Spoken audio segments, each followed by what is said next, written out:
Good evening, friends.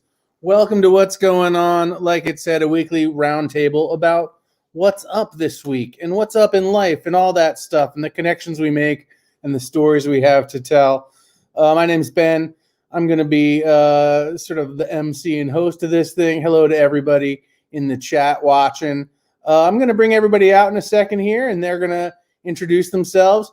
And then everybody's just going to tell a story. It could be a news story, non-political story, because that's not the vibe we're going for. That's not what we're looking for tonight. Or a personal story, and we're just going to riff on it and have a really good time. It'll sort of be like a cocktail party. If you got a drink, go for it. I'm drinking root beer myself, but that's okay. It counts. And everybody in the chat too, you're part of the show. So feel free to ask us questions about the stories. If you've got comments on it, throw them in the chat. We'll try to address any major issues that come up in the chat. So that's it for me. Let's bring out everybody, and we'll introduce them once they're out. So one at a time, let's bring out Arthur and Michelle and Michael and Mike Carr and Jess, Bryant and Lisa. Hello, friends. What up? Wow. Hello. Hello. Nailed it. We crushed that. Sometimes you all say it at once and then the noise cancels out everybody, but that was perfect. Let's go through one at a time and introduce yourselves to the people watching and say whatever you want to do about, if you got anything to plug or where people can find you, anything fun like that. Let them know all that stuff. Let's start with you, Arthur. What's going on? Hey everybody, I'm Arthur. I'm a software engineer by day, and by night I do a lot of different stuff both here at 2MB Studios as the technical director at large and in sort of the wider world, working on things that I think are cool and interesting. Music, animation, someday comedy again. And I'm really excited to be here. Thank you for having me. So, not tonight, though. Someday. Not tonight. I'm dead serious tonight. Yeah, that's the right tone of the show. You're nailing it. Great. Thanks for being here. Michelle, what's going on? Just surviving this whole thing and happy for opportunities to hang out with friends, whether on camera or not. Relative newbie to MB Studios. Yeah, well, welcome to the channel. Yeah, everybody, give it up for Michelle. This is the first time that Michelle's been on 2MB, so everybody treat her well in the chat. That's crazy.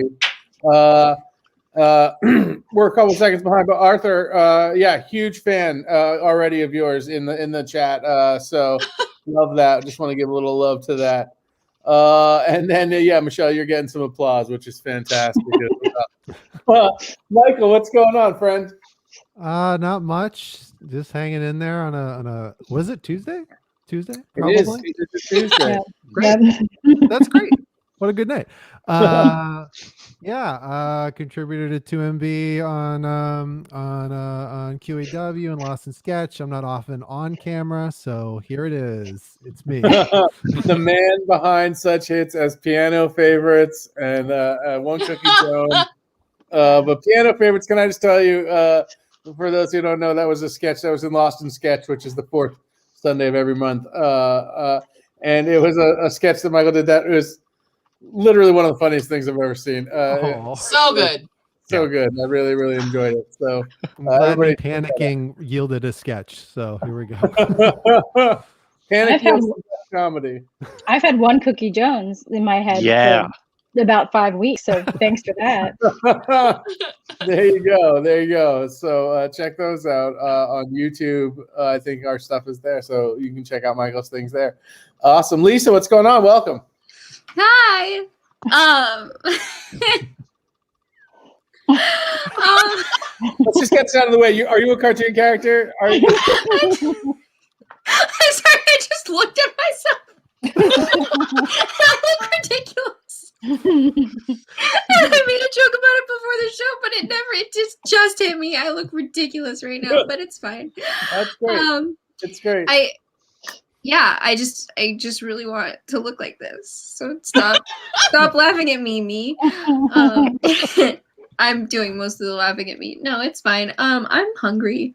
And I didn't really notice it until I watched that whole long thing with all the bread, and then I was like, ooh, I can really go for some bread right now. Yeah, that always gets me. Watching that bread, I'm always like, bread. Yeah, and I had dinner at 2:30, so. I think that's called lunch. Yeah, sure. No, but it was chicken and mashed potatoes and that can't be lunch. Yeah, that can't be lunch. So Lisa, you look like a side character on Lizzie McGuire. my room looks like Lizzie McGuire. I'm not kidding. It's a huge mess. I can't show you, but like literally, this room, because I was a kid when I decorated it, and I was into Lizzie McGuire, and it's like a Lizzie McGuire kind of room. So it fits the vibe. This isn't a green screen. I just have these huge green curtains over my windows in the corner of my room. This is planning ahead for the era. Awesome.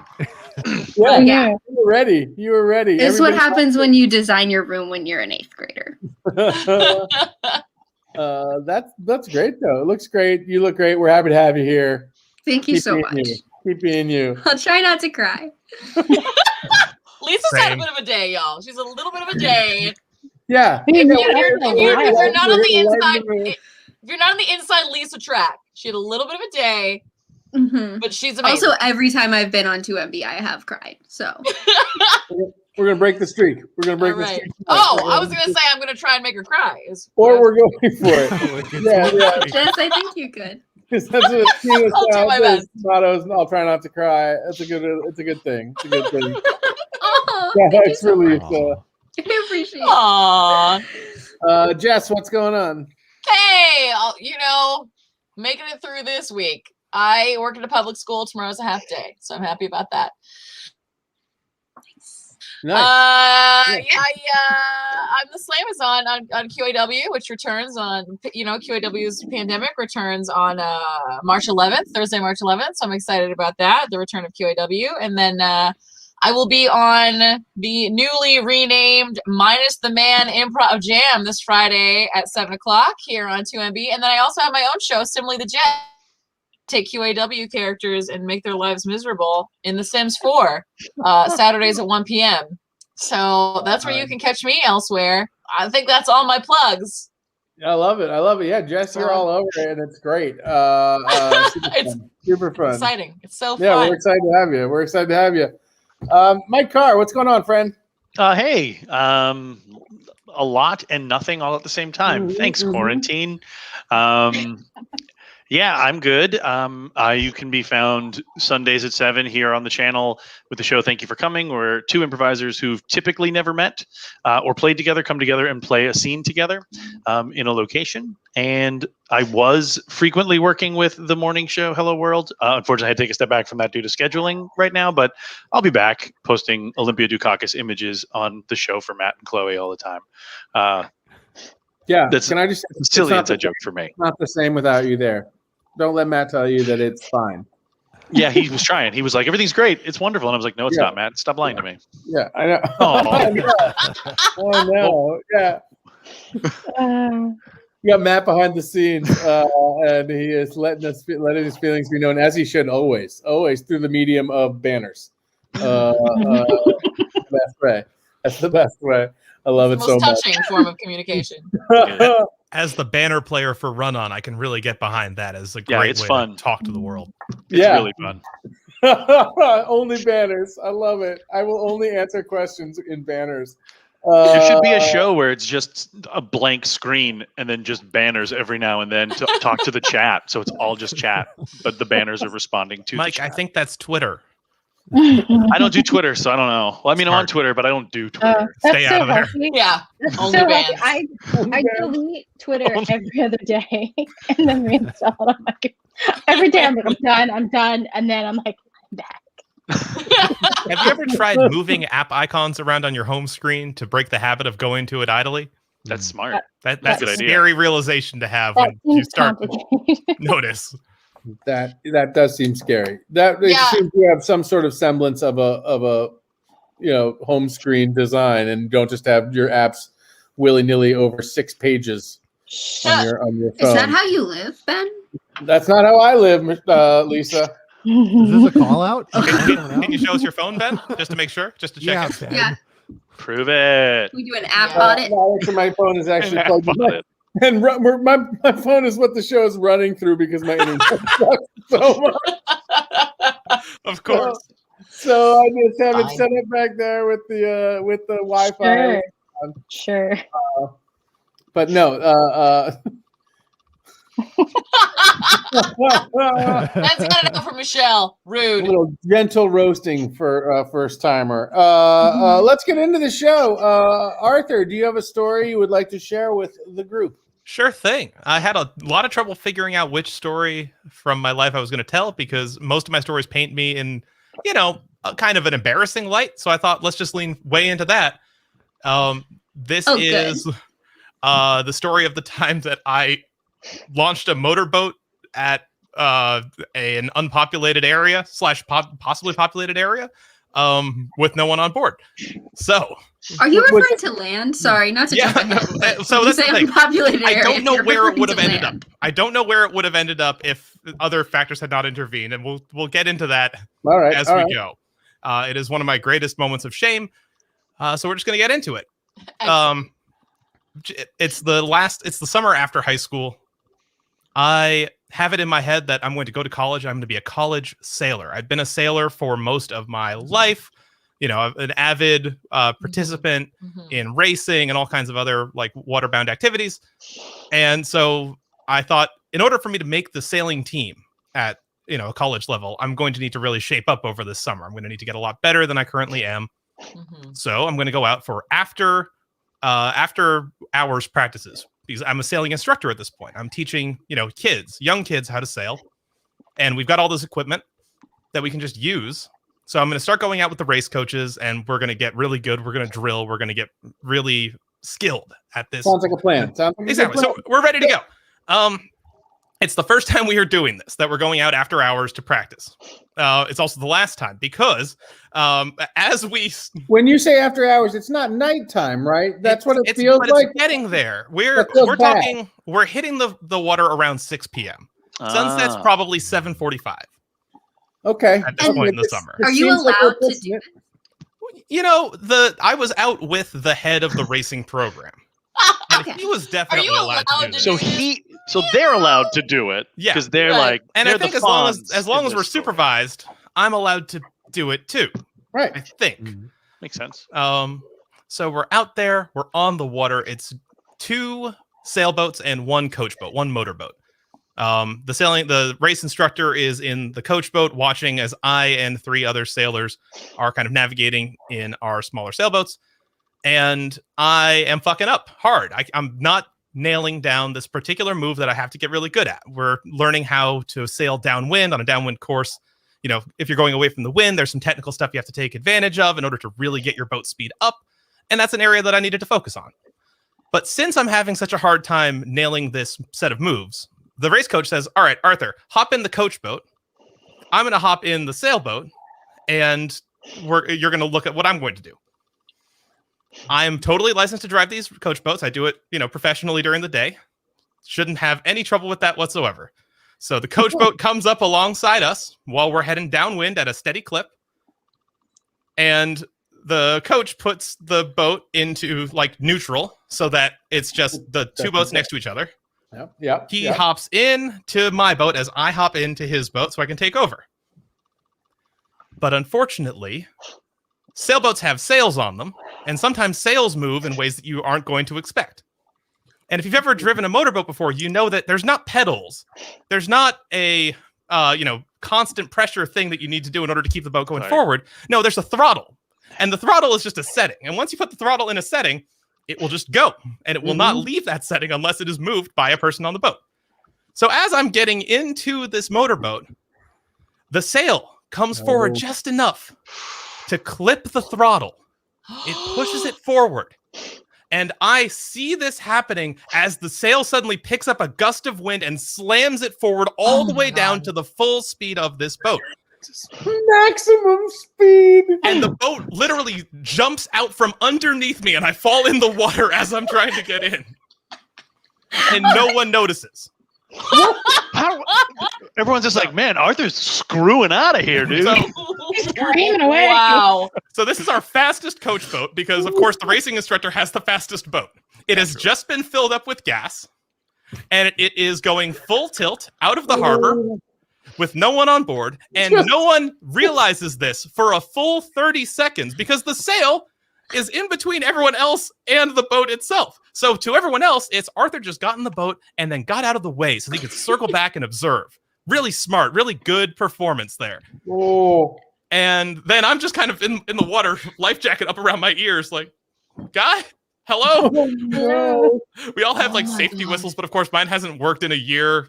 Everyone, so they realize eventually, oh, wait, no, there's something wrong. Circle back, pick me up. So now it's 3 of us in one boat, 2 of us in another boat. The coach boat is gone.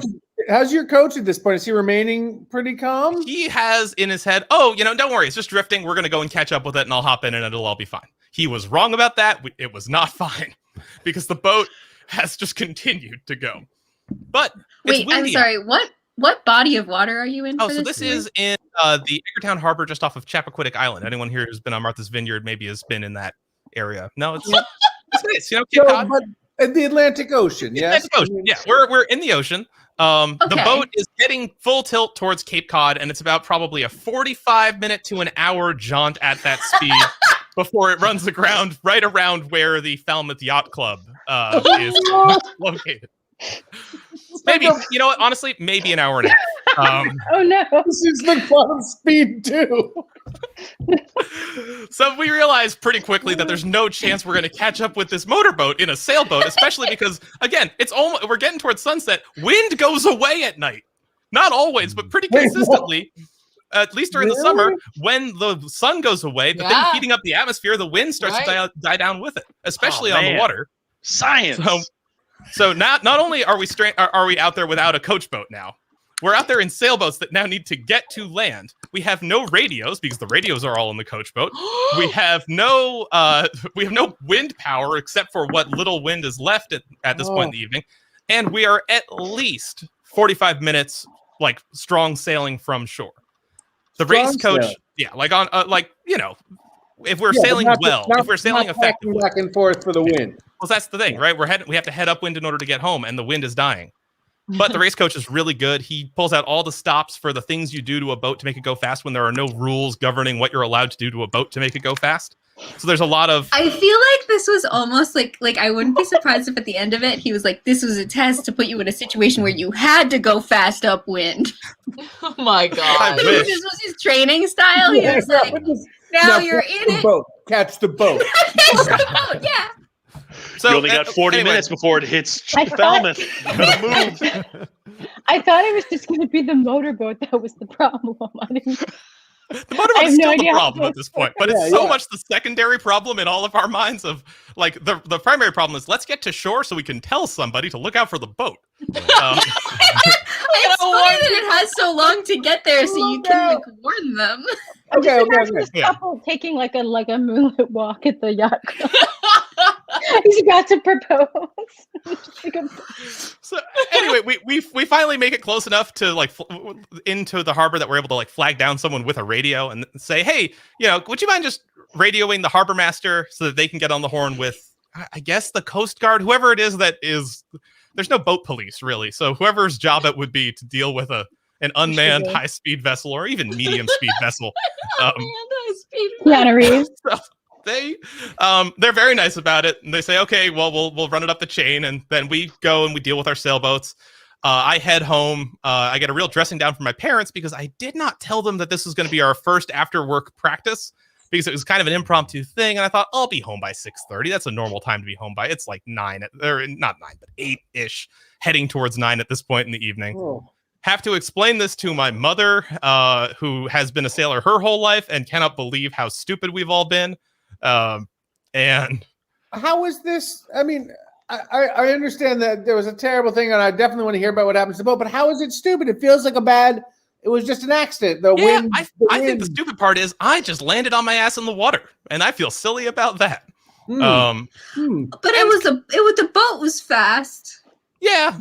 But the boat was fast. That's not your fault. What's the probability? Well, I'm still carrying a lot of guilt for it. So honestly, you're all really helping me forgive myself. Like the throttle, like that seems like a really like once in a lifetime kind of thing. Yeah. Yeah, shouldn't they lock it when they get out of the boat? If anything, it's that guy's fault. Yeah, it feels like because you should lock. The teacher. I think there probably is a lock, right? There should be a button that you press and then it moves forward. Oh, there's a lot of things we could have done differently in order to prevent this happening. What I'm saying is I don't think it's your fault.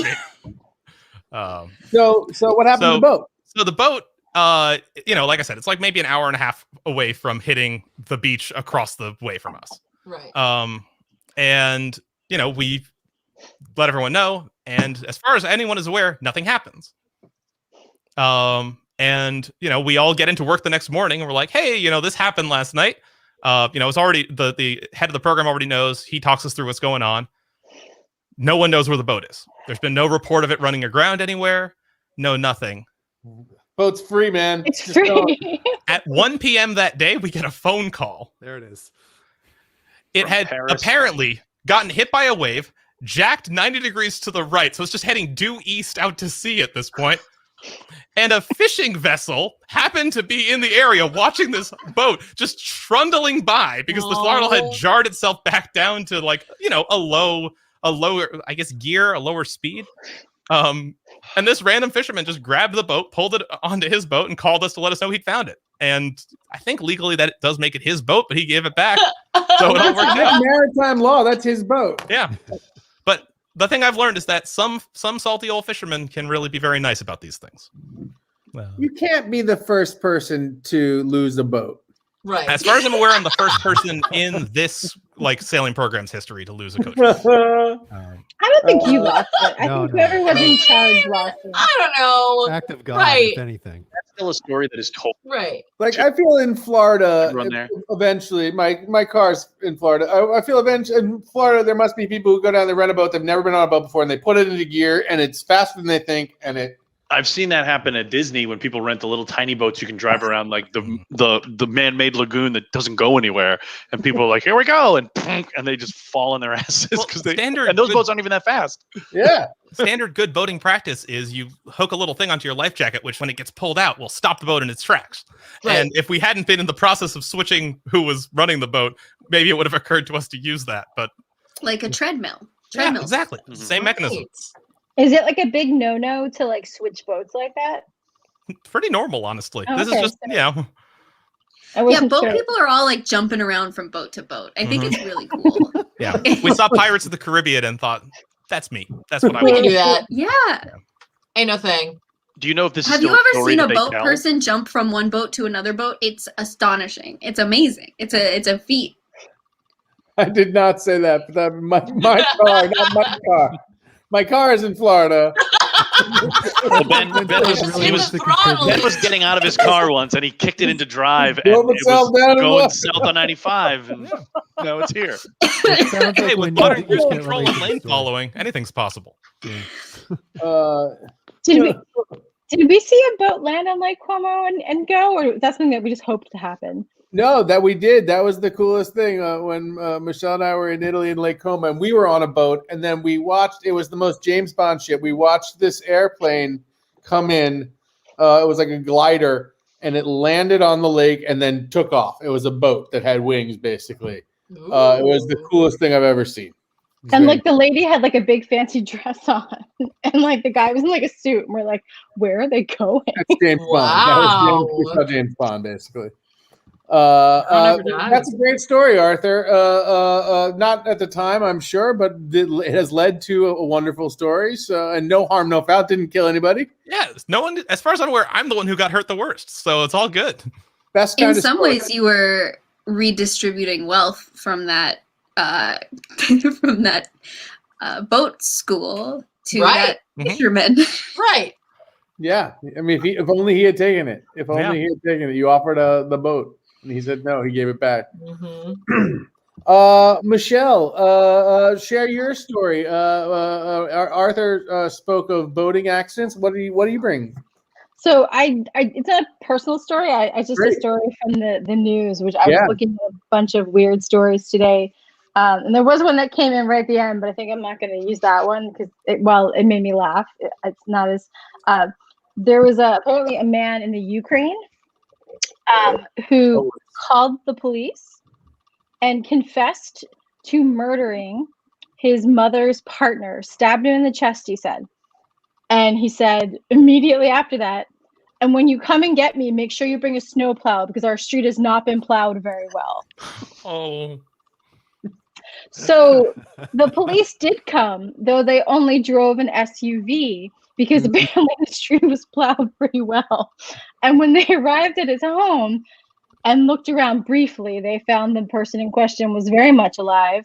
And apparently the gentleman who called the police very quickly recanted and said that he was not satisfied with the quality of the cleaning of his street, and so he had hoped that the police would come and plow his street. I believe he was fined 119 I don't know the currency in Ukraine, but I just thought that was quite something. So I remember seeing a headline yesterday about a man from the Ukraine like calling and very like kind of like blatantly like saying, yes, I killed this person. And I was like, what? And then I looked at the story further and I was like, it was just about plowing? I thought that was something that would only happen here. Like, yeah, well, but I feel like that's a thing though, right? Like I've been seeing these graphics about like all over the world, the police budgets are huge compared to like the municipal budgets. So to me, that just feels thrifty. Like that feels like, you know, like 119. They won't take money. Yeah, they won't take the money from the police budget to plow the streets. So he's just vigilante getting the police to plow the streets. To me, this is in the same category of crime as graffitiing a pothole so the city will come and clean it up. Right. But I feel like, at least in America, it's a bad idea because you might die. Well, I would they, never willingly bring, I guess, anywhere, but I like the idea of willingly bringing cops to a place that where you've said you've killed somebody. You better really hope they get it, like the plow part, right? They're like, okay, because if they miss that, you're really in trouble. Right. Yeah. And then you also have to worry about whether your wife dies between when they show up and when you had called. Oh no, yeah. What if an accident Oh my happens? God. You Yeah. That's the confess. perfect time for a murder. Yeah, if you're the Yeah. neighbor, you hear that? Yeah. That's why I don't. Yeah, I plow or always shovel. sit at my neighbor's door with a cup to the door and wait for one of them to confess a crime to the police so I can jump in. And then Makes sense. I'd always wanted to Wait a kill minute. somebody, and I never thought I'd have the opportunity. And then I overheard my neighbor confess to the crime. I went over there on the off chance that the wife was still alive, and then there we go. He was. Oh man. That's also a risk though, because you're walking into a house that somebody might have just killed Yeah. someone. Yeah. You know, murder involves risk. I mean, that's all there is to it. There's at so many places does it involve risk. Like So before, during, and after, they're all risky in their own way. Yeah. Mhm. You're never fully done with murder. You're Good never line. done with murder. never fully done with murder. Oh my Yeah, gosh. I mean, There is no statute of limitations on murder. Yeah. in your Is that true? mind, there is. There is. Oh, No, on on murder. No. No, there's not. No. Not on There's murder. no- yeah. There's Yeah, no murder, you statute can of always be limitations. charged. Yep. Day or night, you can get charged. Yep. Day or night. That'd be great if that was the statute of limitations. Yeah. Oh, we're just day cops. Sorry, it happened tonight. I can't do anything Yeah. about it. At You have to night, call the night sun cops. during the day, the sun heats up the atmosphere, which allows us to catch murderers. But at the nighttime, there is no murder catchers. So that's the time to do it. Rachel Detective has work some is really- always- Rachel has some really strong advice in the chat. She says, it's really easy to get away with murder. You just have to murder someone you don't know. So thank you, Rachel, for that helpful tip. Mhm. You should have a murder hacks. I don't website. know though. It's a good. Well, I mean, we're going to deep dive into this because, it's not just somebody you don't know, but I'd say it's somebody you don't know, probably in a different city, right? You'd have to drive into someplace, pick somebody random, hope that Random. nobody's caught, Well- and then drive away. And you gotta have all of your bases covered. I've been watching Law and Order SVU like a boss for the past 6 weeks, and like they catch you on everything. They look at your phone records, your car. Yeah, toll roads. Like, Yeah. don't use the toll road. Don't use your cell phone when you're on that trip. Yeah, you got to be careful. right. As Jess Cashin says, you got a cask of Amontillado that shit. Oh, nice. Ooh. And then there is no body, no Mm. crime. It's true. Where this What kind of is thing false a cask little of bit for me. Amontillado? Sorry. Uh, Go ahead. Hold on, Arthur, 1 second. No, Lisa, the cask of Amontillado is a Edgar Allan Poe story about somebody who gets bricked up inside a wall. Oh. Isn't that one? Yep. Did Yeah. he kill people?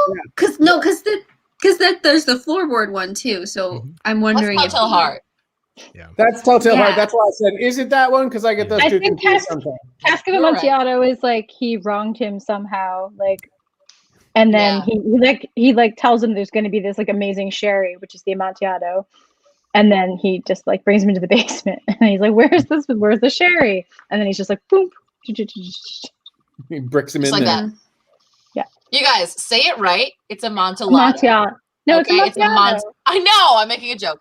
It's You clearly must have said I've been that. reading. quesadilla, tortilla, Amontillado. Amontillado. My favorite genre Vagina. of joke is mispronouncing things on purpose. That's why I've been saying it Achilles heel for a while now. Mm-hmm. That's what Arthur, you were going to say something right before. Honestly, we're we so got far started. removed from where that joke would have worked that I'm hesitant to bring it back, but I'm going to land it anyway because Go I'm for it. behind the wheel Yeah, of let's this hear damn it. joke. We're going for it.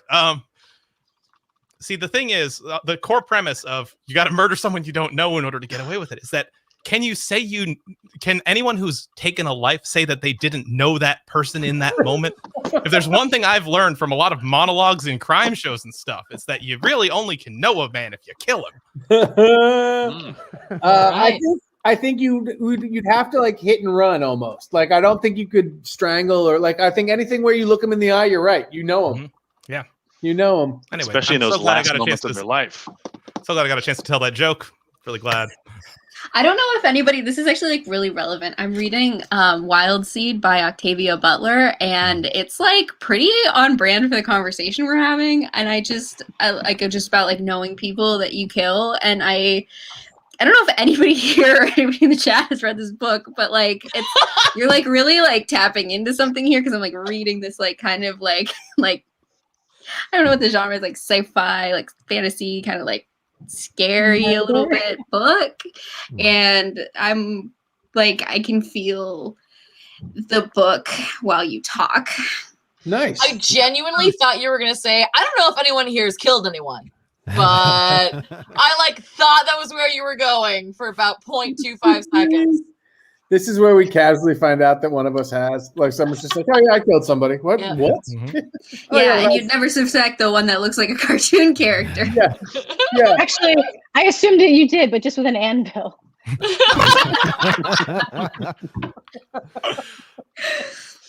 Oh, man. Yeah. One of us is a murderer. Probably. That's just Matt. This could be a bad idea, but chat, let us know which one of us you think is a murderer.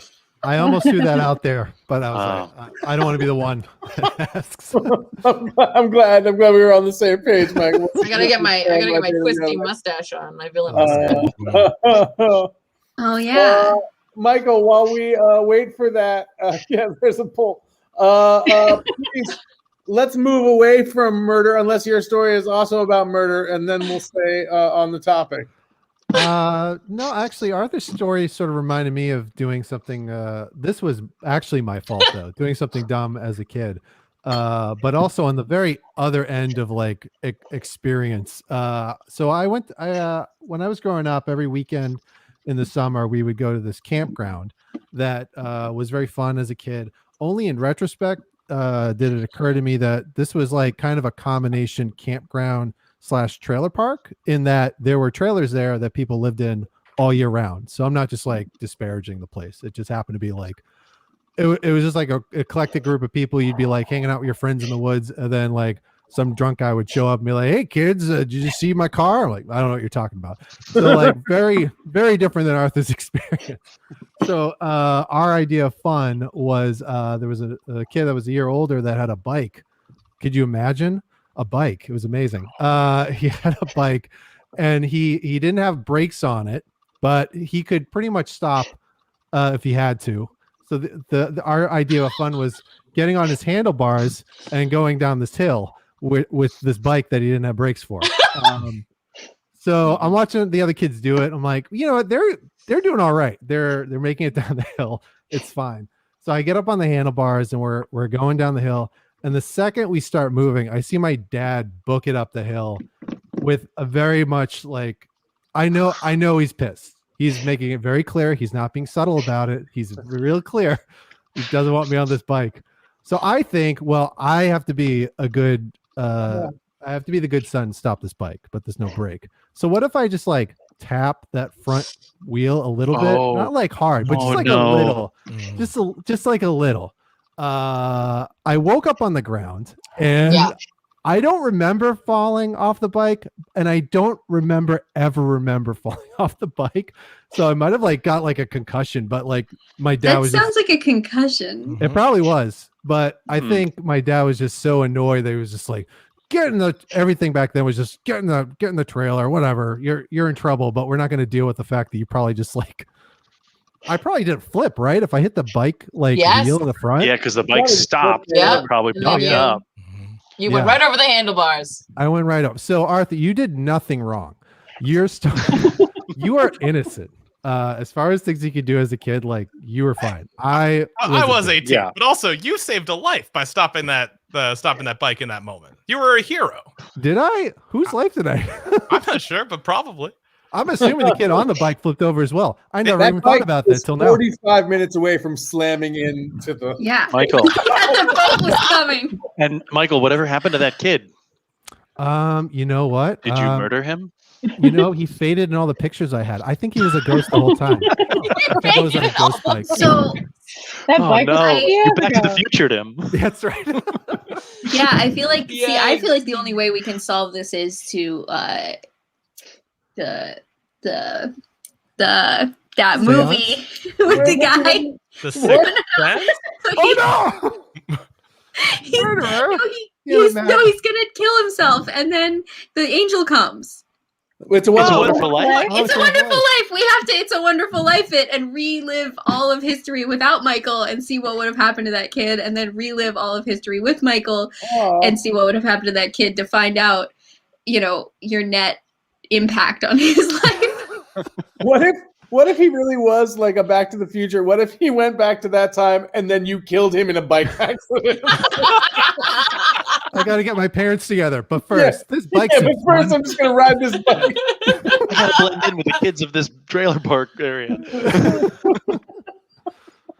very different movie. I'd watch it, but very different movie. Sounds fun. Yeah, I'd watch it. I mean, I think I definitely did dumb shit when I was a kid that probably should have like killed me. You know what I mean? Like they're all the things yeah. you look Yeah. back and you're like, Absolutely. we should not be here. Yeah, that sounds like one of those situations to me. My grandmother, she used to live by the beach, and she always had a rule. She was like super serious about it. She's like, you got to wear shoes if you're biking to the beach. Don't bike barefoot. But I was an idiot, right? And I was like, I'm going to bike barefoot to the beach. Well, the reason you don't want to bike barefoot is because if you eat shit on an asphalt road, not wearing shoes, it is not good for your feet. Oh, It's Right. really not good for your feet. And it was one of those situations where like my feet were so messed up that like my grandmother wasn't even like it's like when you hurt yourself so much that the person's like they almost forget to be mad. They're like upset and they deal with it, and then later they're not mad. They're just like, I'm glad you weren't hurt. That was real dumb. Mhm. Right? And you're like, oh, thank you. And you still think that whole time that you're going to get in trouble for like mangling your foot, right? Because you're an idiot kid, right? Right. that's worse than any punishment you could receive, though. Is that pain? And that's like, you kind of learn that when you get older too. You're like, oh, I could punish you, but nah, you're good. So, Michael, in light of this, how do you feel about getting punished for your concussion now? You know what? I feel pretty good about it. I think it was the right move. All right. I think it was You brought fine. into the trailer. You probably came into the trailer and watched some TV or something. I 100% you're did. fine. I don't remember it really being a big deal in terms of pain or anything. I think I maybe had a scrape on the knee, but I for sure just watched like Saturday morning cartoons or something when I went inside. The best. And then you Jeez. called the cops and you were like, I've killed someone. The plow. Bring Well, the I Leaf was gonna blower say, because too, it's that- pretty. That places you in the morning, which means that it couldn't have been the boat because that would have happened at night. Right. Mm. The boat That happened. faces you. Lisa's like figuring it out. We're trying to She's got, rock a, him on she's got a this murder thing. board behind her with the string. Yeah, I'm just keeping Behind that track, curtain. just to Behind make that green sure. curtain. Grace says in the chat that she did some Daredevil stuff as a kid, and now she has gaps in her memory. So you and Grace have that in common, Michael. Yeah, no Wow. biggie. No No biggie. biggie. Not a big Yep. deal. It's It's not fine. worth remembering. It's fine. Right. Move it. Next memory. It's fine. Next. Memory. There's so Like many. you're on of them. Tinder for your memories. Exactly. I swiped Yeah. left on that memory. We weren't a match. It's fine. It's fine. We've had 2 stories of personal woe and 1 story of just a real dumb problem solving, which I love so much. Lisa, what do you got? I'm gonna tell a story that might make everybody hate me, but in a like In like a In a Napa good way? Valley way, Lisa? Is that Yeah, you exactly. Yeah. Okay. yeah, exactly. Jess says that because I'm from Napa and it's Memory Tinder is the best. unfair to everybody else. And because Napa's a great place. Anyway, it's a great place. That's what a lot of people's license plates Oh. say. It's terrible. Ooh. Oh, yeah. Ooh. Is this the part where we hate you for that? Well, no. You succeeded. No, I mean it is a grape it's a wine theme park. It's Yeah, we get it. The bus is called the Vine. The high school is called Vintage High School. It's a wine-themed town, but that's not what I'm talking about. I'm not talking about Napa. I'm talking about the year that I, because of a clerical error, got upgraded to first class every time I flew. The fire and the earthquake are both problems. Those Thank you, were Tina, both for being bad. brave enough to say what we all were not brave enough to say. Right. What, the fire and the earthquakes? Yeah. It's a scary No, place. it's scary. I mean, I have a It's fire scary. box. I have a box of the things that my parents will take away if there is a fire. Ooh. Like stuff I Yeah. want to have saved. Yeah, like your Yeah. social security number and shit. Yeah. Uh, Well, anyway. they have documents. I have But like not those letters from high pictures. school. You're like, But- I have a wooden board with my pictures. Yeah, I have this The wooden one board thing. that has Yeah, That that's has what pictures you of me. saved.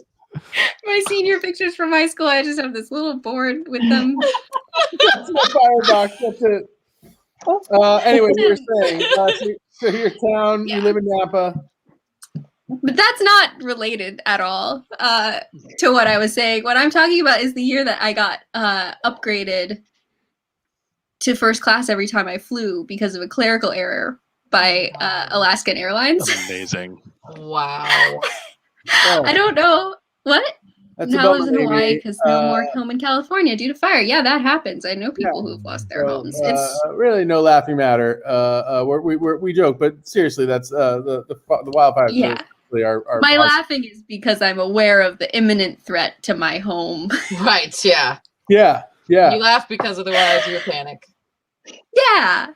Makes But sense. that's usually in like October, so we're good right now. We're Yeah, good. we got some time. We're good. I did have a dream last night, that there was a wildfire and we had to evacuate. But I'm not thinking about it all the time or anything. Okay. Yeah. Yeah, it's fine. It's fine. No. Anywho, if you No. killed somebody and then you left them in a house that got consumed by a wildfire, That That's might actually work. the first thing I thought when you were like, how can you? I was like, well, if there's an Yeah. ongoing fire, I'm like, but that's risky too, because then you're in the wildfire, which is why I didn't say. I used to that's have why- dreams about volcanoes just opening up wherever I was and like having to run away from them. I think from that volcano Dante Peak part of cinema that we all Yeah. experienced. Yeah, I remember. I really Oh, enjoyed that man. part of cinema. It's a hell of a couple of years. Yeah, I loved it. I was a big Pierce Brosnan fan, so Mm. Dante's Peak. Is man. he? Dante's Peak. Yeah. Is Pierce Bronson the guy who was in Mamma Mia? Brosnan? Yeah. Yes. Yeah, Pierce Yes, Brosnan was in Brosnan. Mamma Mia. He was also Famous role. I know him. Yeah, then. James Bond for a second. Was he on a lot of sitcoms too, or was that like another handsome older man? he was on Someone else. Remington Steele. Oh, Yeah, he did was. TV back in the day. Yeah, yeah, but not that you Also, the would know. Thomas Crown Affair is very good. You should watch that. Mm. Thomas Crown Affair is a great movie. Yeah, if you haven't seen that, There you him go. and Rene Russo, fantastic. Great movie. Great movie. Oh, he's also the unlikable boyfriend in Mrs. Doubtfire. Yes, he is. Yeah, Oh, yeah. yeah. Oh, I can't watch that movie. It's too close to home. Yeah. My Yeah. dad also dressed up. Wait, Michelle, I've never seen Mrs. Doubtfire, but from what I know of it, how does it get close to home for you? Yeah, right. That. Yeah. Just the divorce part, but Oh, My okay. dad I didn't know there was a wasn't divorce yeah. part. All I know is that somebody dresses up. Yeah. and he dresses pretends up to be like a that nanny. to see. He dresses up like that to see his kids because he gets divorced and can't see his kids. Okay. Oh, wow, that's like kind of dark. It is dark when you Yeah. think about it, right? Mrs. Doubtfire is one of those movies that definitely did not age well. Like you watch it now and you're like, oh my god, it's like he is. Yeah. Robin Williams is a monster. Like what the fuck? That's Is he an Yikes on MRA? Is, like, yikes. is he a men's rights activist guy? Like, is he like I don't think they go into that in no. the movie. no, It's but he's not like like giving that. her advice, right? Like about like dating and stuff. I think. well, he does like he dresses up as an old woman Oh Yeah. yeah, to invade his ex-wife's home to Right. see his children. Repeatedly. Like what Yeah. the fuck? Yeah, it wasn't just once. He like Repeatedly. yeah. There's like He there's like was some like transphobic shit in there, and there's Yeah. That's what I was assuming there would There's be some, just like- based on the time period and the the content of the movie. Casually misogynist shit in there. It's just, I know, and that's nostalgia for you. I agree, Amy Clark Parker. I loved Robin Williams growing up, so he can like do no wrong in my eyes. But whew, that one's tough. Yeah. That one's rough to look back on. I think you can still love it and also recognize that it has issues in today's thing. Yeah. Anyway, Lisa, you were saying. Yeah, it's really not that important, but I got upgraded to first class for like a whole year. And it was the first time it happened, and it was the first time it happened, I was like getting on the plane with like my random, like whatever 28D seat, and I walk up and I like have the thing because I always get the paper boarding pass because I don't trust them with my phone, and so I always go to the thing and make them print me a boarding pass, and they hate me for it, but I'll do it anyway. And then I walk up to the person. And I hand him the boarding pass, and he takes it away from me, which I've never had happen. And then he hands me back like a better boarding pass, and I don't just mean a better seat. Like it's like the kind of boarding pass that you see in the movies, where it's like they printed it like in like a typewriter printer kind of thing. Those like typewriter kind of printer things. Where like you put the form in the typewriter and then you type on the line in the form. Got the buttons down the side. Yeah. And so it's like one of those, and it's like kind of yellowish. Yeah. No, Kit. Yeah, it's the first time. Did a ghost give this to you? It was yellow. No, but I was shocked because I was like, why are you giving me this like old timey, like boarding pass? Like I just handed you my like flimsy like receipt paper boarding pass, and you handed me back yeah. Well, this was like at the gate. This was like I was boarding the plane, and then I was like, and then I kind of like looked at it, and I stopped, and I looked back at him, and I was like, oh no. And then I looked at the thing, and it said 1C, and I was like, no, I'm in seat 28 something. I'm not. And I was like, what's happening? And he was like, he just looks at me and he goes, you got upgraded. And I was like, oh, like very annoyed at me. And I was like, oh. And then he was like, first class. And I was like, oh. And I just stared at him, and he was like trying to like get the, like keep the thing moving. And I was like, and then I like turned my head and looked, and there was a man standing, like just another passenger standing, waiting for us to go, and he was just laughing at me. He was just like, you're really fighting to not be in first class right now. Like, just get on the plane. I was like, okay. It was definitely like a thing where I was like, this doesn't feel like the right like decade for this boarding pass.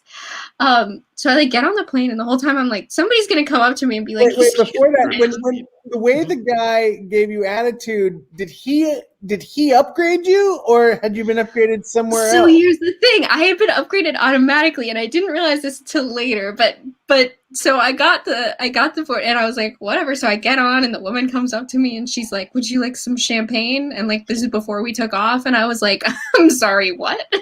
Yes, I would. Real cool. And I said no because I thought I would have to pay for it.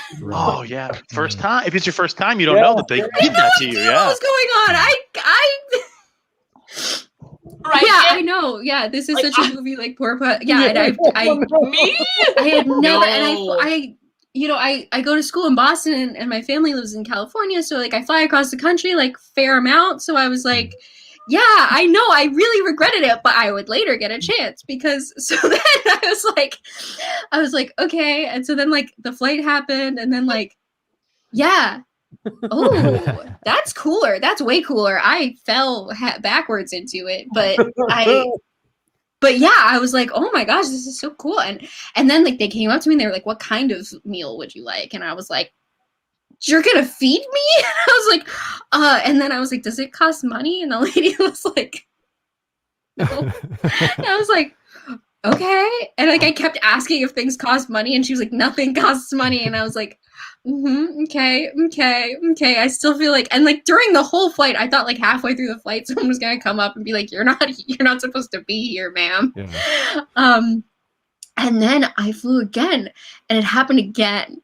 And I was like, what's going on? And I was just like, this is like too wild for me to. So I like, kind of, and I like kept like, and I kind of was like, what's going on? So I looked into my like Alaskan Airlines membership thing, and I had somehow ended up in MVP.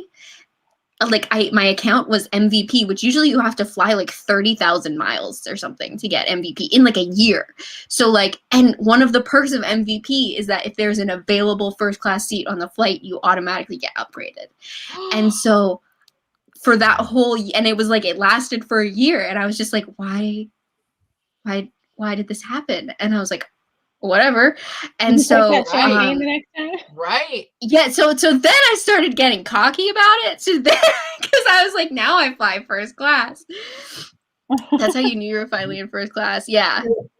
No, and by the and the funny thing is too, first class meals are so much nicer. Yeah. Celiac meals, but they do have better food. That's nice that they get it for you. They should. It shouldn't cost more to get food that you need for you to not feel like garbage. That's dumb. I hate it. Lisa for air president. Lisa for air president. For air president. Yes, president of the air, where you have to follow air law, where if there's an airplane flying through the sky, you catch it. You get to keep it. It's like maritime law. Yeah. It's airtime law. Airtime law. That's my first act as president of the air. Or the heiress, yeah. Yeah. But I got to the point because Alaska bought Virgin Airlines, and it was during the transition, so they still had some of the Virgin planes and some of the Alaskan planes, and you could tell when you got on the plane because the Virgin ones had like the like club lights in them. Yeah. And I started to notice which one it was because the Virgin first class was like way better than the like Alaskan first class. And so I would like get on the plane and I'd be like, oh, it's an Alaskan first class. Oh my gosh, that's funny. Just first class. I know, and I started becoming such like a dick about it, and then like the year ended and like my MVP status expired.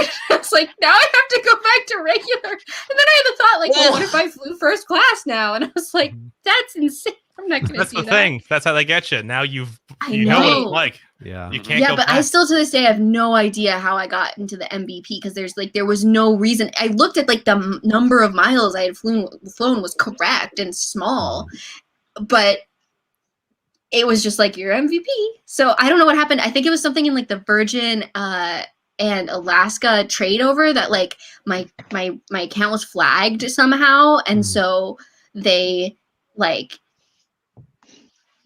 Yeah, I don't know. Like my account was flagged in some way that like when it switched over, they were like, "Oh, she should be MVP," even though like that was never communicated to me that I should. So like I do think it was an error, but I think it was just like something about my Virgin account getting changed over that they like.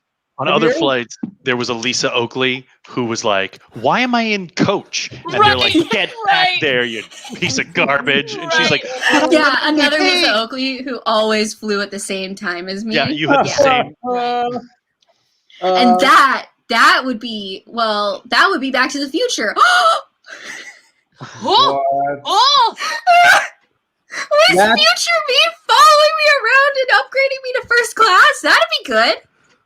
It sounds more like she died. What does that mean about future? That future you's come back to just do that.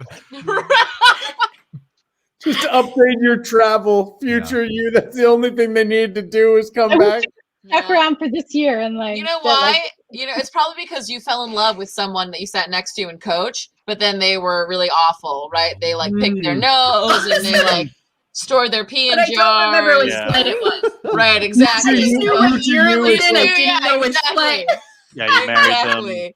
You got a divorce. They put on a mask. Stuck in your house to visit your children. With scoliosis from bad coach seating. Dragging themselves around, and they must make you sit in first class.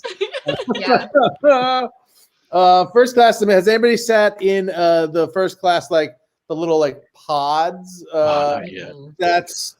I did once. We were supposed to fly back, and they bumped us to a different flight, and they were like, "So we bumped your flight, but but you get a pod. And we were like, okay, that's great. And I did not want to get off the plane. I was like, it's the first time in my life I was like, if this plane ride had been twice as long, I'd be fine with that. And it was from California. You're like, so it it's was like long. you're at Disneyland. You're like, can I just stay on for the next one? Do I have to get back in line? Right. I'll just stay It here. was a lie flat seat with like a down comforter. Oh. Like they give you a down comforter as the blanket. Wow. And you're just That's- lying in bed watching TV. That's Yeah, it. waffles and mimosas. Yeah, waffles and mimosas. It was the Wow. best. Better than the place you were going, I have to assume. Wow. It was, I it was have to great. assume. Yes, please. Because what could be better? Ask Then me. waffles Yeah. and mimosas Waffles and and a mimosas. fucking down comforter. I've never flown someplace where I knew waffles and mimosas were going to be a part of the plan. Right. Grace, that's how I traveled my Same, whole Grace. life growing Same. up. Yeah, Right. just everybody into the minivan. We had a Yeah. Vanagon. Did anybody else have a Vanagon? My dad was into those weird. He had a Vanagon, the weird VW vans that are like East German and they're like big boxes and don't have a front. Oh. And Hmm. they were Are so Are they weird. like the hippie vans? It was like the hippie van, but like The Eastern Bloc. microbus. With like the microbus meets like a Eastern Bloc weird communist like bus. It was weird. It You was drove called the the commie bus. Vanagon. What we color drove was the it? bus around. I was can only maroon. imagine it rainbow. What? It was maroon. It wasn't Maroon. rainbow. Close. It was Nice. maroon. Maroon That is the must have- most rainbow monotone. Yeah. They must have stood like a sore thumb on the highway. It was something. My dad always had weird cars. We had a Peugeot at one point growing up, like for like What 2 is years. that? What Yeah, is what is that? that? It's like a French. Like it wasn't even like a sports car. It wasn't nice. It was a piece of shit station wagon that had like weird plastic seats, and it was diesel. Like my dad like bought weird cars when I Wait, was did young. you Another Peugeot, yeah. have a lot of siblings? I had 2 older sisters. That's not like a lot. not a lot of siblings. Not That's a not lot. like a bus number of siblings. We also had 2 dogs though, so like Oh. it was like Okay. Because I feel like I knew in high school like really Catholic families with like 8 kids that had those, but like they needed them to fit the kids in them. Grace, I know exactly what van you're talking about. I picture it in my head. Blue van, wood panel. Mm-hmm. Oh, okay. So now we've talked about Sky Law as well as maritime law, all this stuff. This is great. Jess, what do we got? Well, now we're about to talk about cave law. Cave law. Cave Oh. law, baby. The law of the cave knows no bounds. Has anyone here? We're about to go off the rails. Okay. Has anyone here heard of the missing 411? Great. Okay. So there is this phenomenon of people who go missing in the United States National Park system, and seemingly strange circumstances, right? For example, like there's like a group of people hiking, and there's some people in the front and there's some people in the back, and there's like one kid or like one person in the middle, and they go missing, right? And it's like, how is this possible? Like, how could this even happen? You know, like thank you, Grace. So these kinds of things where people go missing under circumstances where they really shouldn't have gone missing, or, it's like someone who's done this a million times, or like blah, blah, blah. And so there's this man, his name is, what the fuck is his name? No, that's not his name. David Paulides, or Paulides. I think it's Paulides. Let's And- read it. He's white, so I was like, Paulides, I don't know. So he has created this documentary series, which is available, I think, on like Netflix and Hulu, that you can like watch these movies, where Not he a interviews sponsor. people whose families has gone. Yeah, see, they still haven't found her, and it's super sad, right? Tina said what happened to one of her friends' mothers, right? So yeah, like people go missing all the time, and sometimes it's just because like people, Holy shit. like, bad things happen, and that's normal. But apparently it's like suspicious circumstances. Like, this is really weird. This person shouldn't have gone missing, right? So there are caves all across the United States, right? So I'm gonna share my screen if that's okay. Don't show these tips again. Share, give me the thing, share. Okay, ready. So if you take a look at this map, this top map, if you can see, is a map of all of the strange disappearances in the United States. Oh my god. The bottom map is a map of cave systems in the United States. What? Yeah. Right. Oh, Okay. yeah. Like the movie Us? It's like I don't know. Oh god. Oh, Oh God. god. What have I done? Okay. So, okay. It's like the movie The Descent. What if Matt had exactly. just taken one of us out of the stream when we came back? And everyone's like, what the What the hell? Oh my god, what happened to Mike? Oh no, Mike! He was right in between us. Singularity. Okay, he's back. Okay. All right. I'm sorry. I know, Matt. I've messed up your very meticulous thing. I'm sorry. I didn't tell you I was gonna share my screen. Okay. Okay, wait. So now you have this piece of information. Stay with me. I'm here, just so you know. Like, Okay. I don't know about Yeah, everybody you else, got but I it. need to know what you're Okay. about to say because I'm a little uneasy and unwell. What if In- Jess just admitted to all these murders right now? That's cave law. Okay, it's cave law. Cave law. Cave Jess. In 1955, in Hopkinsville, Kentucky, the year Back to the Future happened.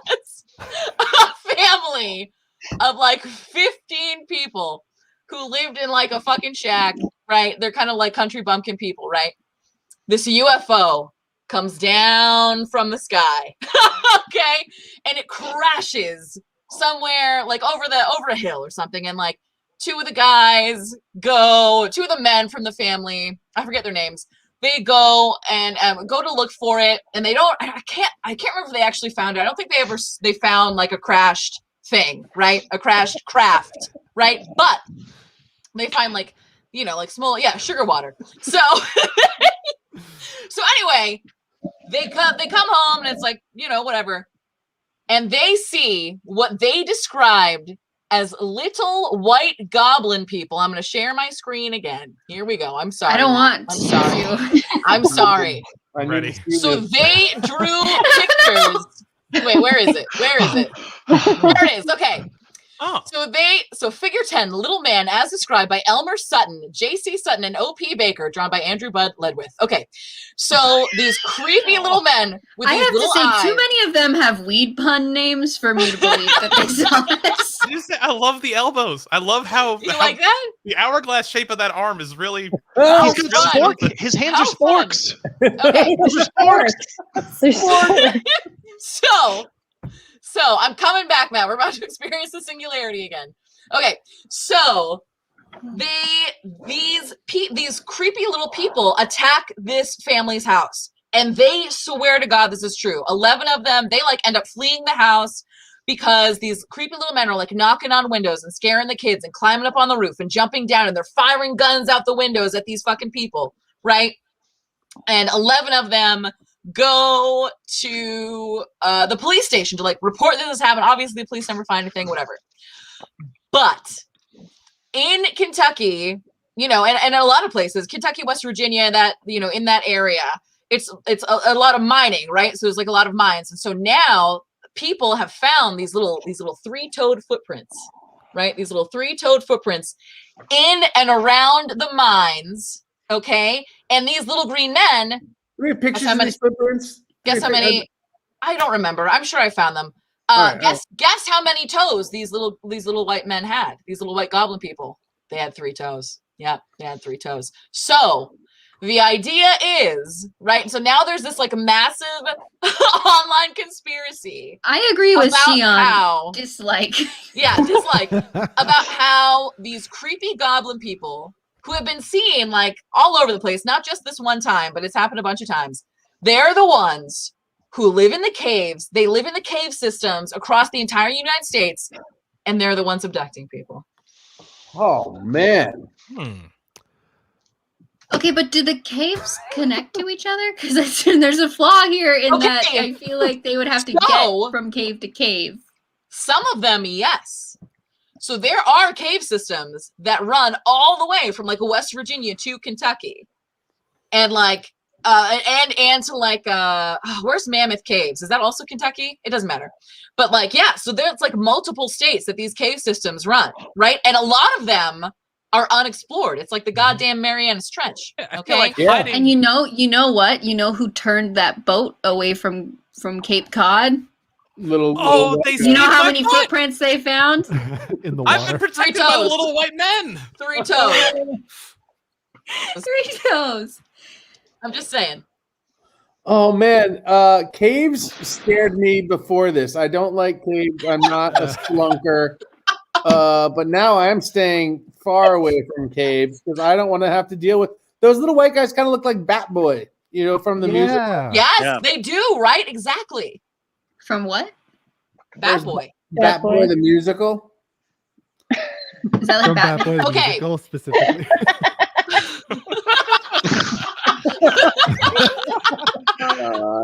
David. Glad you can make it, David. Maybe Jessica fell in a well. Though. I do remember she fell in a well. Well Okay, done, Did Dave. she? Yeah. I was baby Jessica. I fell in a well. And I'm okay. So Oh, wow. there you go. Yeah. Damn but- it, I remember that they got you out. It was No, great. exactly. Well, they didn't come get me. So I mysteriously showed up back in my home and there were footprints outside the door. And you know how many toes those footprints had? 3. 3. Kind of pushed you up and down. Well, I'm convinced. Can this be connected to my other favorite sort of weird conspiracy thing, which is the Colorado airport? I'd like to believe that the Denver airport. Do you all know about this? I do. I know that I they do. have tornado shelters.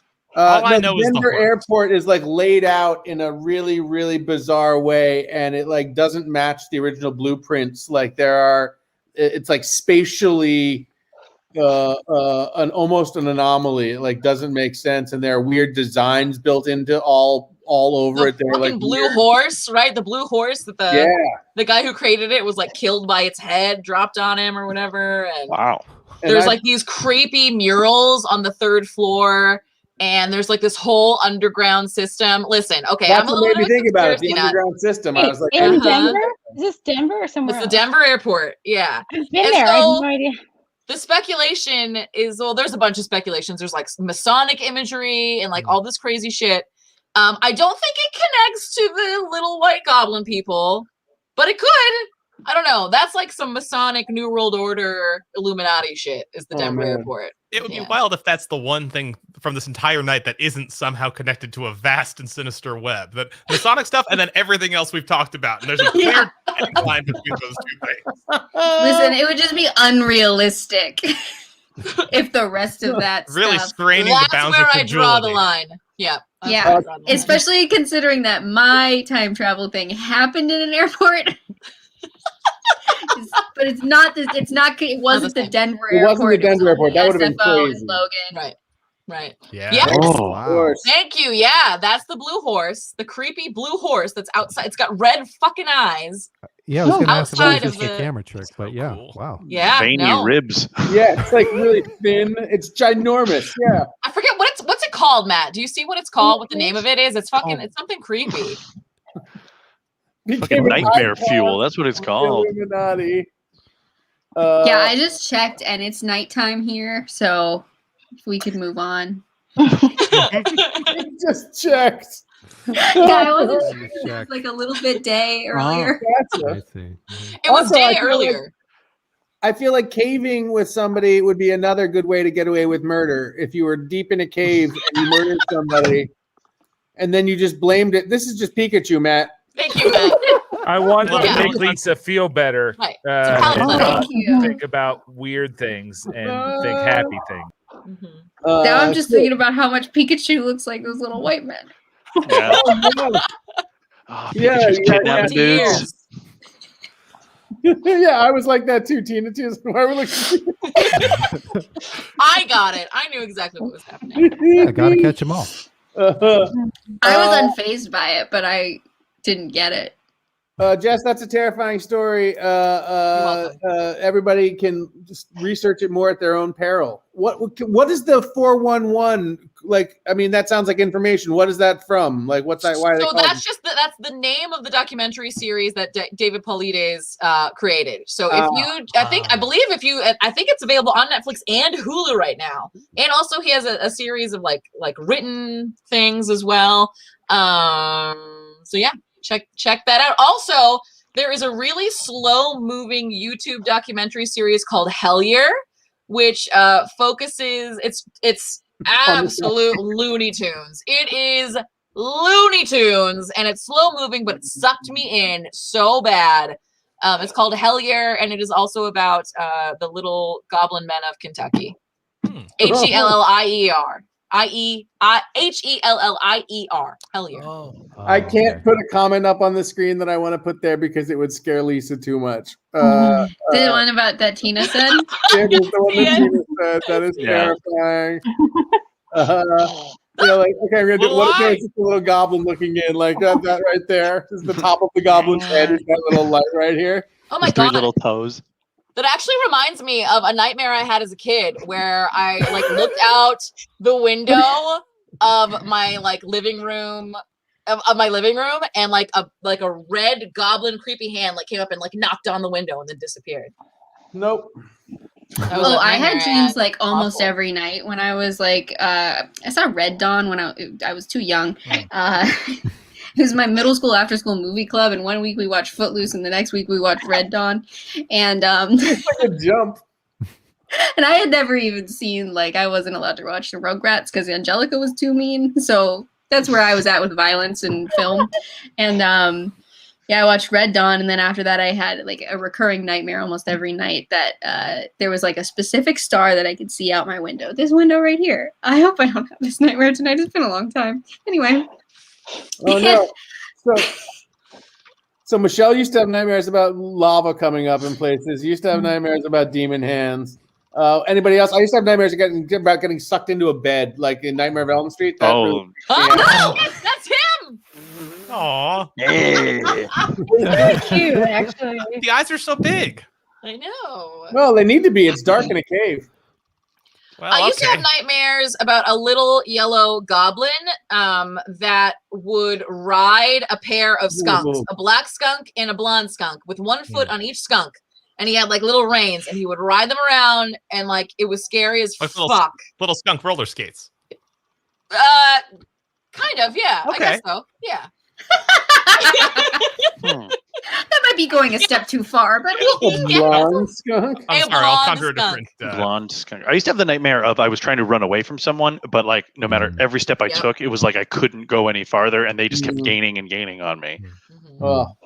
I had 3 big nightmare monsters from when I was a kid. There was the stump with arms. There was the spigot from the pond near my house. And there was Hercules from the Disney movie Hercules. Which I had only ever seen in the trailer for that movie because we didn't have that movie when I was in my house when I was a kid. Oh man, he got to you. I was always really scared. What? Go ahead. Why was Hercules scary? He wanted me to go on a quest and threatened me if I didn't. That's my recollection. This is a while ago, so it's a little fuzzy around the edges. Oh my god, everybody else's hero's journey is Arthur's literal nightmare. In my house. I'm like every other hobbit. He's singing "Go the Distance," and you're like, "No, I'm good, man. Thank you." The distance from here to the fridge. Yeah. I used to have this weird idea that when I would walk from my room to my parents' room, which you had to walk past a staircase, that walking up the stairs would be a cartoon version of the pitcher Randy Johnson. Wow. Oh my god. Okay. Yeah. He's terrifying. Wait, who's Randy Johnson? He exploded a bird with a baseball.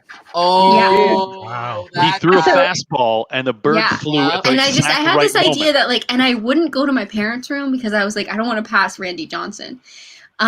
He was in He's gonna throw a ball at you and explode you? No, he was just walking up the stairs, but I just didn't want to know what happened if he got all the way up, I do actually. That's terrifying. What you just said is classic nightmare thing. Yeah, it was I don't know what's gonna happen, but I don't want to find out, It's because I had the backyard sports game and he was in it. and he was like tall and lanky, and he walked like this. I love backyard baseball. That was a fun game. At the video game. Grace, yeah, no, I agree. What? That's terrifying, though. I like it. What? No, and it's completely, yeah, it was a super wild thing for like an 8-year-old to. But again, I didn't get to watch any violence, and so I didn't get to know what scary could be, so I had to make up my own. Yeah, no, I get that for sure.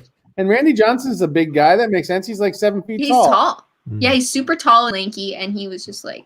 That's sort of scarecrowy. Yeah. Yeah, like Yeah. Slender Man. He's like Slender Man. Yeah. I invented you're Slender right. Man, and it was cartoon Randy Johnson. Wow. And he killed a bird. Yeah. Yeah, it was insane. He killed a bird. Did you know that? Who's the model who's the guy from I Can't Believe It's Not Butter? Fabio, right? Fabio. He also With the killed a seagull? bird. Oh Yeah, yeah. He was on a Up in his roller face. coaster, and a seagull flew in front of him, and he fucking slammed into it Oh, with his no. face, broke his nose, and killed the bird. In that order, he broke his nose and he's like, "You mother!" Went after the bird because that's his moneymaker. He was Yeah. pissed. Yeah, right. But imagine that's such a crazy thing. Imagine going on a ride and having a bird fly into your face. That would be terrifying. That's awful. Truly. It was like Miracle on the Hudson, except way less impressive. It's a Miracle on the Hudson where they land the plane on the They Hudson. did, yeah. Well, it's because the birds Oh, flew into the the bird, I got ocean. you. It's a forced water landing, but it's at Splash Mountain. Right, exactly, Yeah. exactly. Thank you. I had the idea, but I couldn't hit it home. Thank you, Arthur. And it was those little boats that were going around, Yeah. like Mike was talking about. And the footprints Hmm. had 3 toes. 3 footprints in that water. Grace is saying that was karma for Fabio, but I don't know why. Because what did Fabio do? Just from being on the thing? I don't know. I don't know what the Yeah, Grace. was Let he us being know. So handsome. Divine He's retribution. so for the hair. handsome. Yeah. I feel like I remember that he did something bad, but I also, yeah, no, it's not Randy Jackson from American That's Idol. what I Are you talking about- pictured too. American That's what I was Idol? thinking. It's American Idol, right? Yeah, Yes, yeah. Yeah, I actually just Oh, listened. He was a guest. Randy Jackson was a guest on Nicole Byer's podcast, and I hadn't thought about him in a long time. And Don't cry. Randy Jackson did not play Yeah. baseball. Randy, Randy Johnson Jackson- played baseball. Yeah. I hadn't thought about it in a long time. I love the idea that nostalgia about Randy Jackson is just going to make the waterworks happen. Yeah, it's just like, Season All 3 right. of American Idol. All right, we're gonna move on. We've got to move on. We've got to move on. We can talk about Randy Johnson versus Randy Jackson. That's the eternal debate. We could be stuck on this all night. Mike, bring us home, Mike Carr. What do you got? Oh gosh. So I had one thing in mind, but then all the stories about injury and hurting ourselves kind of reminded me of a childhood injury that I had that I still remember vividly. We were playing in the backyard of a friend's house. All the neighborhood kids and my sisters and I were all playing. We're playing cops and robbers. I don't know if anyone ever played that as kids. Like when you're outside, you just, some of you it's just tag, but like if you get tagged. Literally everybody Yeah. everybody plays. Yeah. Well, I don't know. But I anyway, didn't play it, but I read about it in books because I was that kind of kid. But yeah, Nice. So I got caught and I had to go to jail, and we built an actual jail out of the wood underneath the porch of the house we were in. So we built our own little jail. And it wasn't, when I say build, that's not the right word. We stacked wood and stood next to it. That was it. But in our minds, it was this beautifully built jail. And my sister was guarding jail, which was clearly against the rules. My sister Beth, the rules of the game are you can't guard jail. You have to keep playing. So she was guarding jail, and I was like, well, that's not fair. You can't guard jail. And I was yelling at her to not guard jail, but she didn't care. So I decided, well, I'm going to break out of jail. So I decided I could have just run away, but I needed to make this important. So I decided to physically break out of jail. And because the wood was all very old and it had been it was old, wet and loose wood. So it was easy to break because it wasn't like big, thick pieces of wood. It was like some smaller sheets of wood. So I was like kicking it and I was able to break it. And I picked a piece up and I broke it over my leg and I was like, I'm breaking out of jail. Then I got the idea to break a small piece of wood on my head because I was 6 and that was a good idea. you were 6. They I put was you in 6 once. jail? Once. Well, just the once. Hey, All the time. don't do the crime if you can't do the time. It's cops and robbers, you know. And cops and robbers, age don't matter. You know, you kill a Yep. guy, you go to jail. Yeah. You kill a guy. You pretend to kill a guy. You get your street plowed. Yeah. Right. Exactly. So I'm like, I'm gonna break this piece of nail with my head, break this wood with my head, Oh, head, no. and I just said the word that is Yeah. the Just gave it operative away. word. Foreshadowing. Oh, So I went like this, boom. Oh no. I didn't know there was a little nail in there, mm. and boom, and it stuck me right here. And I remember I hit it, took my hands away. Oh The wood didn't fall right away. It was like, and then it went, thunk, and then I just remember my vision became blurry right here because it was just blood pouring down my head. Oh, Yeah. I remember that was it. So I ran home crying, and my dad, you do. my mom wasn't home, but my dad was, and he was not prepared to deal with this. And I just remember him going, Jesus, and just freaking out. And it only was like 3 stitches, and it didn't go like deep into it wasn't a serious injury. It just Right. caught.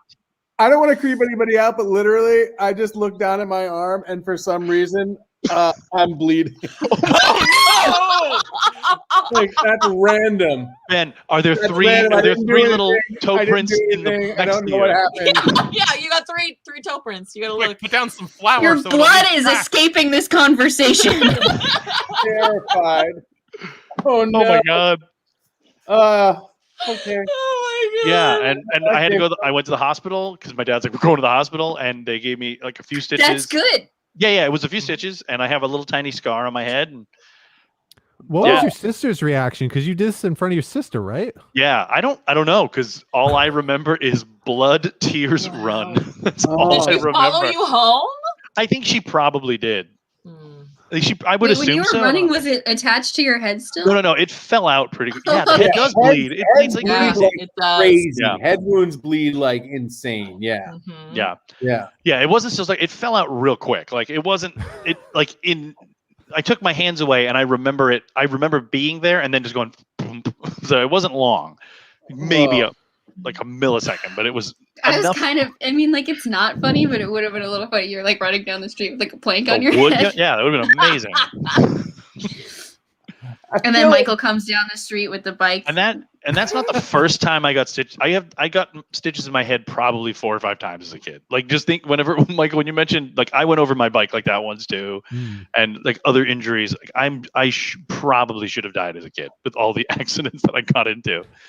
Wow. Got hit by a I've car. never all had that stuff. stitches. Really? Never. Same here. I've never had stitches. I've never broken a bone. Right there with you. Wow. Does it count if it's a surgery? Yes. That's the only time I've Yeah, got you got stitches. stitches. Yeah. Okay, Yeah. cool. Then I'm in the team. I'm on team. Put us in teams like you did before. Team You're likely Team to kill a guy Stitch. versus team not likely to kill a guy, right? Mike, I too got stitches, and I got them so often. I got stitches like 3 times, almost in like a month, I think. And they, we went to the same hospital every time, obviously, and they actually had somebody be like, come in and talk to me. Yeah. Oh yeah. Yeah. They Yeah. thought I was maybe being abused, and then like I'm sure they talked to me for like 2 seconds, and they were just like, "This kid's an idiot." It's like bouncing around. And they're like, "I Stapling get it." yourself. Yeah, yeah. Oh god, I'd love to see pictures of you as a kid, Ben. Holy shit. Ben, did you get enough miles to get MVP status? Yeah. At Right the- this way. Oh man, MVP status at the hospital would be huge, right? If they just take you right in. Yeah, they got Like- those pods. Would you like a flute of morphine? Fully lay flat in the hospital. And then you until don't have to it's ask- luxury. You don't have to ask, do I have to pay for this every time that happens? Right. Honestly, Sorry, too real. ow. That was the scary. Michelle just said the scariest thing we've heard all night because it's true. Oh man, yeah, the American Okay. healthcare system is scarier than any cave dwelling creature. So, yeah. I think that is a true story that we can all get Mhm. behind. Man, yeah, we all do stupid stuff when we're kids, and it's a wonder that we're all still here.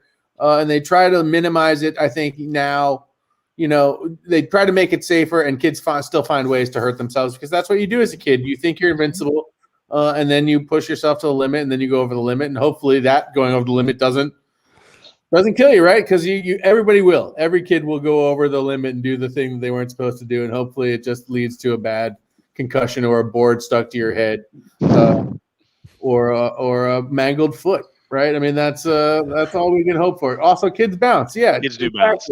They Kids do. bounce, and they have no fear, and that's a terrible combination. Yeah. That fear is good.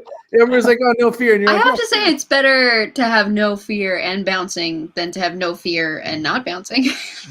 That's true. In some ways, it's a good That's true. combination. I work with kids, and my favorite thing is when they fall down and they look at you to see if they got hurt, Yeah. right? And if you go, "Ah!" then they go, "Ah!" But if you go, you're okay, you're fine, they're like, okay. They go about their day like nothing yeah, happened. yeah. Am I okay? Yeah, you Yes, tell you're me. fine. You're fine. You're good. Oh, friends, I think we are coming to the end of our show. We've talked about so much today, but to me, really, it all connects with choices we make, good or bad, right? Whether they are the choice to have the cops called to plow your thing, whether it's the choice of a sailing coach to leave a boat precariously in gear, whether it's the choice of a three-toed weird creature to steal your body away in the night. We all make choices, and this has been such a fun time. I want to thank all of you for taking the time tonight to come out and hang out on the show with me. I want to thank everybody for watching in the chat and for being such active chat participants. And most of you probably already are, but if you haven't followed and subscribed to 2MB Studios, go ahead and do so. That would be awesome. We would love that. We have over 20 shows a week. So, yeah, hit like, subscribe. I like to say give us those Bezos bucks, those sweet, sweet Amazon dollars, and let us keep doing the fun stuff for you, because this has been a joy. Thanks, everybody. Thanks for watching. We'll see you next week. Thanks to Matt, of course, for pulling everything up. What a great job. Till next time, everybody. Bye. Bye. Bye. Bye-bye.